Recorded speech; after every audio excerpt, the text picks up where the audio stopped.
कलश स्थापना और अखंड ज्योति की महत्वता।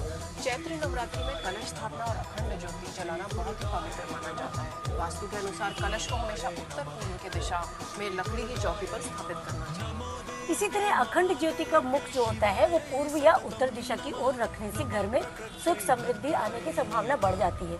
घी का दीपक जलता है जो कि वातावरण को शुद्ध करने के लिए भी श्रेष्ठ माना जाता है। इन नियमों का पालन करने से घर में जो नकारात्मक ऊर्जा रहती है वो दूर होती है और आपकी मनोकामनाएं या इच्छाएं पूरी होती हैं। वास्तु के अनुसार कलश स्थापना के लिए उत्तर पूर्व दिशा जो कि ईशान कोण भी कहा जाता है वो काफी सबसे श्रेष्ठ है। यह दिशा जल तत्व और आध्यात्मिक ऊर्जा की स्वामी है, इसलिए यहाँ कलश रखने से घर में पवित्रता और संचार होता है। कलश स्थापित करते समय कुछ चीजें हमें ध्यान रखना चाहिए। जिस स्थान पे आप कलश स्थापित कर रहे हैं वो स्थान पूरी तरीके से साफ सुथरा स्वच्छ होना चाहिए। कलश को सीधे भूमि पर रखने की बजाय लकड़ी की कोई चौकी या आसन पर रखें। कलश में भरा शुद्ध जल जीवन की जीवंतता को दर्शाता है, जबकि उसके ऊपर रखे आम के जो पत्ते और नारियल है वो प्रकृति के प्रति हमारी समर्पण और सुख समृद्धि का प्रतीक है। जैसे कि जब आप कलश स्थापित करते हैं तो उसके ऊपर आम के पत्ते रखते हैं, तो इसमें क्या रहता है, एक सिक्का, सुपारी, अक्षत डालना भी जीवन में स्थिरता लाने वाला माना जाता है। अखंड ज्योति को ईश्वरीय प्रकाश का स्वरूप माना जाता है जो अज्ञानता के अंधकार को दूर कर ज्ञान का मार्ग बताती है। वास्तुशास्त्र के अनुसार अखंड ज्योति का मुख हमेशा पूर्व या उत्तर दिशा की ओर ही होना चाहिए।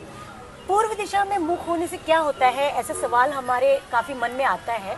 उससे जो है हमारे स्वास्थ्य और हमारी ऐसा माना जाता है कि वायु में वृद्धि होती है।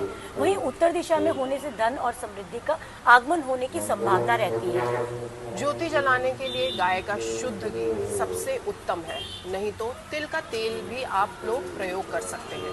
अखंड ज्योति के लिए एक सुरक्षित स्थान चुने जहाँ पे हवा ज्यादा तेज ना हो, ताकि ज्योति बिना किसी बाधा के निरंतर जलती रहे।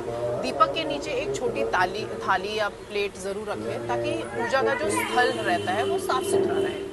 अक्सर ऐसा देखा गया है कि कुछ लोग स्थान को उतनी महत्वता नहीं देते हैं, लेकिन जिस भी स्थान पे आप पूजा कर रहे हैं वहाँ पे कोई भारी सामान नहीं रहना चाहिए, क्योंकि उससे क्या होता है ना कि जो ऊर्जा होती है ना उसका प्रवाह रुक जाता है। तो जिस स्थान पे भी आप अखंड ज्योति जला रहे हैं उसे एकदम साफ सुथरा और शांत वातावरण में ही रखें।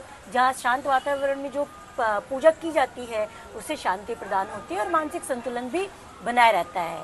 जब हम सही विधि और वस्तु नियमों का पालन करते हैं तो घर में नकारात्मक शक्तियां दूर होने लगती हैं और एक दिव्य शांति का अनुभव होता है। बिल्कुल, ऐसा बहुत सारे बार देखा गया है कि कभी कभी अखंड ज्योति जो है बंद मतलब बुझ जाती है, तो जो मनुष्य है वो थोड़ा सा घबरा जाता है, बोलता है अरे हमारी अखंड ज्योति बुझ कैसे गई। इसमें घबराए नहीं। आपको क्या लगता है, इतने सारे मंदिर हैं वहाँ पे जो ज्योति जलती है तो वो क्या वैसे पूरा टाइम जलती रहती है, बुझती नहीं है। बिल्कुल, बीच बीच में कभी कभी बुझ जाती है, तो आप उसमें अपने धैर्य को संयम के थ्रू आप बाती को फिर से थोड़ा सा ऊपर उठाएं और उसको फिर से जलाएं। ऐसा माना जाता है, ऐसा कहा भी जाता है कि जैसे जैसे बाती अगर कभी कदार बुझ भी जाती है तो कुछ बाधाएं या कुछ संकट है वो माँ हर देती है। तो इससे हम आपसे कहना चाहेंगे कि बाती कभी भी बुझे उससे घबराए नहीं, उल्टा आप उसको ऊपर करें और फिर से जलाएं। तो हम आपके लिए ऐसे ही अलग अलग कथाएं, अनोखी कथाएं लाते रहेंगे और आप हमारे साथ जुड़े रहिए और हमारे चैनल को लाइक और सब्सक्राइब। बिल्कुल, जैसे कि नवरात्रि चल रहा है तो आपने भी अखंड ज्योति जलाई होगी, आपने भी कलश स्थापना की होगी, तो आप इस तरीके से इस महत्व को समझते हुए हमारे चैनल के जुड़े रहे। जय माता दी। जय माता दी।